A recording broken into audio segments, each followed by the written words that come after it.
আজকের ফটোশপ টিউটোরিয়ালে আমরা দেখব কিভাবে একটি পপ আউট ইফেক্ট তৈরি করা যায় এবং 3D পপ আউট ইফেক্ট তৈরি করা যায়। এই মোবাইল ফোনের স্ক্রিনের উপরেই আমরা যে কোনো একটি সাবজেক্টকে মূলত 3D পপ আউট ইফেক্ট তৈরি করব। এজন্য এই যে ছবিটি রয়েছে এই ছবিটি মূলত গুগলে সার্চ করে আপনারা পেয়ে যাবেন। এরপর আমরা এখানে যে ছবিটিকে মূলত পপ আউট ইফেক্ট তৈরি করতে চাই সেজন্য আমরা প্রথমে ফাইলে ক্লিক করব, প্লেসে ক্লিক করছি, প্লেসে ক্লিক করে আমাদের যে ফাইলটি রয়েছে সেই ফাইলটিকে এখানে প্লেস করে নেব। প্লেস করে নেওয়ার পর আমরা এখান থেকে অপাসিটি একটু কম করে রাখছি। অপাসিটি কম করে রাখার পর অ্যাডজাস্ট করে আমরা বসিয়ে নেব। আমাদের যে সাবজেক্টটি রয়েছে, ছবিটি রয়েছে, সেটাকে আমরা অ্যাডজাস্ট করে বসিয়ে নেব যেভাবে আমরা 3D ইফেক্ট তৈরি করতে চাই। অ্যাডজাস্ট করে বসানো হয়ে গেলে এখান থেকে অপাসিটি 100 করে নিতে হবে, দেন ওকে এন্টার প্রেস করলেও চলবে। আমাদের এই সাবজেক্টটিকে মূলত সিলেকশন করতে হবে, আর সিলেকশন করার জন্য আপনারা যে কোনো টুল ব্যবহার করতে পারেন। পেন টুল ব্যবহার করা যেতে পারে অথবা পলিগন লেসো টুল ব্যবহার করেও একে সিলেকশন করা যেতে পারে।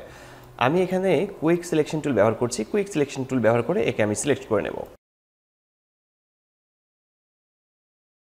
কুইক সিলেকশন টুল ব্যবহার করে আমি ছবিটিকে সিলেক্ট করেছি এবং সিলেক্ট করার পর আমরা নিচে এই জায়গা থেকে আমরা লেয়ার মাস্কে ক্লিক করব। লেয়ার মাস্কে ক্লিক করলে ব্যাকগ্রাউন্ডটি চলে যাবে এবং আমরা যে ছবিটিকে সিলেক্ট করেছিলাম সেই অংশটি থাকবে।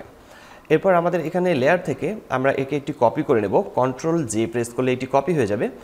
কপি হয়ে যাওয়ার পর উপরের যে লেয়ারটি রয়েছে উপরের লেয়ারের এই লেয়ার মাস্কে ক্লিক করে নেব। লেয়ার মাস্কে ক্লিক করে কন্ট্রোল প্রেস করে আই প্রেস করব। কন্ট্রোল আই প্রেস করলে ব্যাকগ্রাউন্ডটি শো করবে।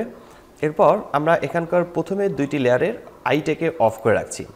এই দুইটি আইকে অফ করে রেখে আমরা এই মোবাইলের স্ক্রিনটাকে সিলেক্ট করব।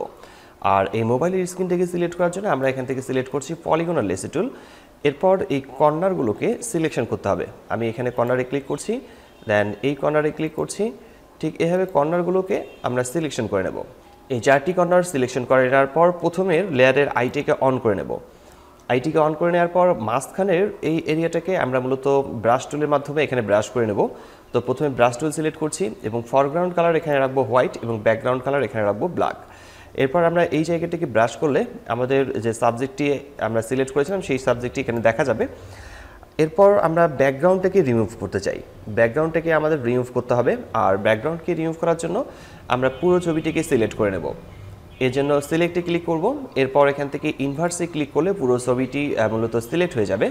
আর ফরগ্রাউন্ড কালার এবং ব্যাকগ্রাউন্ড কালার, এখান থেকে ফরগ্রাউন্ড কালার আমরা রাখবো এখন ব্ল্যাক এবং ব্যাকগ্রাউন্ড কালার রাখবো হোয়াইট। এরপর আমরা যদি ব্রাশ করি তাহলে আমাদের ব্যাকগ্রাউন্ডের এই ছবিটি রিমুভ হবে। আমরা ঠিক এভাবে ব্যাকগ্রাউন্ডটাকে রিমুভ করে নেব। আমরা আবারও সিলেক্টে ক্লিক করছি। সিলেক্ট থেকে আমরা এখান থেকে ডিসিলেক্টে ক্লিক করব অথবা কিবোর্ড থেকে কন্ট্রোল ডি প্রেস করলেও চলবে। নিচের যে লেয়ারটি রয়েছে এই লেয়ারের আইটিকে এখন অন করে দিতে হবে। তো খুব সহজেই দেখতে পাচ্ছেন যে আমরা কম সময়ে মূলত একটি 3D পপ আউট ইফেক্ট তৈরি করতে পেরেছি ফটোশপেই। তো ঠিক এভাবেই আপনারা বিভিন্ন প্রকার 3D পপ আউট ইফেক্ট তৈরি করতে পারেন যে কোনো ছবিতেই। আশা করি বিষয়টি বুঝতে পেরেছেন। কোথাও সমস্যা হলে কমেন্ট বক্সে কমেন্ট করে জানাবেন, আমি প্রতিটি কমেন্টের রিপ্লাই করি। আপনারা যারা আমার চ্যানেলটি প্রথম দেখছেন অবশ্যই সাবস্ক্রাইব করবেন। আজকে টিউটোরিয়ালটি এখানেই শেষ করছি। দেখা হচ্ছে ফটোশপের নতুন কোনো টিউটোরিয়ালে। ততক্ষণ পর্যন্ত সবাই ভালো থাকবেন, সুস্থ থাকবেন। ধন্যবাদ সবাইকে। আল্লাহ হাফেজ।